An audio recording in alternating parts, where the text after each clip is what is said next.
Well, it has been a while, folks, but seeing as the matter is so important, I've decided to make my grand return.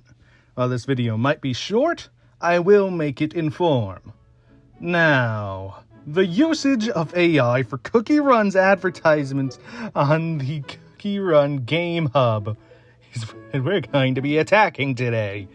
And it's plain as day, as the images on the site have the hallmarks of a generated image, using the wrong shapes in places, placing other characters' designs where they aren't supposed to be. See Moonlight Cookie's dress in the background? Yeah, not supposed to be on Timekeeper's costume. And it's all clear as crystal. Obvious as can be, they use generative AI.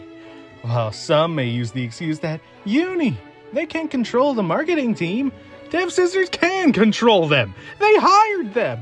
They are using generative AI for sprites that already exist, instead of simply either A, editing together an advert with the sprite in an original background, or B, asking an artist to put one together. Like, it's not even that hard to do that with the advertisements they made with the generated AI imagery.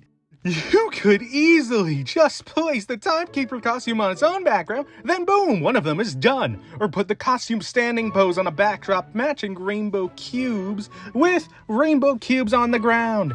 And then you have that advert done. Which makes me wonder, why?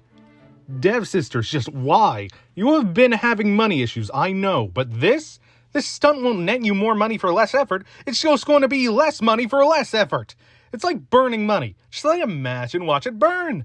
I want to root for you, I really do, but throwing away the human element of your company just to try and grasp at the chance to make your money back?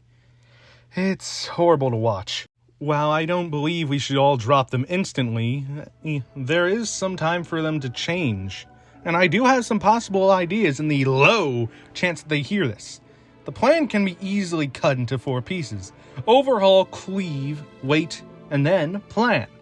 To start, overhaul the site, change out the AI-generated assets for artist-created assets. Fire the whole marketing team for this blunder. Make it so the images are easy to produce to prevent as much money being lost per bundle or advertised aspect. The store itself might also need a bit of fixing, as that is also dividing the community. If you divide the community once, you'll get them back sooner or later. Twice! Yeah, that's basically throwing your money into a kiln. And you aren't getting a pretty pot out of it. It's just a burnt mess of paper. Next, sadly, some games will have to be dropped to ensure that the dough keeps rolling in. Puzzle World is one of them. While likely being a small cost, it is still a cost nonetheless to have it running still. Shut it down. It doesn't even require an announcement, as I bet the amount of players can be counted with 3 digits. I bet some Facebook mom's gonna be sad it's gone, but it's going to be worthwhile in the long run. There's nothing required to port, as the game doesn't have original characters for it. Plus, the gameplay isn't really the best. Just to comment on that, since I have played it myself. Next on the chopping block, Oven Smash. While I get it is the most recent game, and it's still not doing too well compared to the others. While it going end of service so soon after launch will be sad, it's necessary if we're wanting to stop bleeding out the cash. Do a nice little grand finale for it, before adding the exclusive cookies to either one in-game or multiple games. Finally, either Witch's Castle or Tower of Adventures. Unfortunately, it would likely be Tower of Adventures, as Witch's Castle is still adding to the lore. While Tower of Adventures, despite being one of my favorite non-Oven Break and Kingdom games, hasn't had done much with it. Again, sad to let either of them go, but we need to prioritize Kingdom and Oven Break above the other games. As for the recently announced games at the Dev Now showcase, wait on that open world one. It'll be a bit pricey to produce compared to Crumble and the new IP. The new IP feels like it could be an amazing way to ensure that Devsisters isn't always relying on Cookie Run, but I feel it needs to stick the landing, meaning it needs to be held back a bit as well.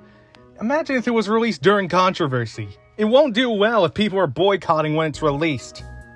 And then, plan. We gotta rework the previous ideas we had, since currently players are not enjoying them. Between Timekeeper being nerfed to Tartarus and back, and Shadow Milk Cookie becoming effectively a god, ain't doing us any favors.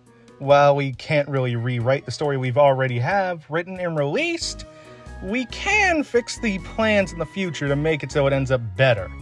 While it's damage control, it'll be viewed better than simply trucking along and hitting many more poor passersby. Though I am just a small YouTuber, I doubt I'll manage to get Devsisters' attention. But we together could try and change that. Please, dear viewer, share your thoughts, be in the comments or with your own posts, videos, or shorts on other platforms. Maybe use a hashtag to unify us, like Cookie Runners Against AI. We need to make our thoughts and opinions heard, lest we lose all of Cookie Run and as Devsisters crashes to the ground. Thank you for watching. I know it's been a while since I last posted, but I've been working on game development for my own game, ironically enough. Though it isn't Cookie Run related, really. I know this video is quite short and not as well edited, but I wanted to get my thoughts out on the situation fast, right when I saw this from Churro's video. Please like and subscribe, or just comment. I love comments and I want to hear your voices and opinions on this. I'm Unions here, and while I don't believe Devsisters is going down anytime soon, I think they still need to change before they do end up falling in the future.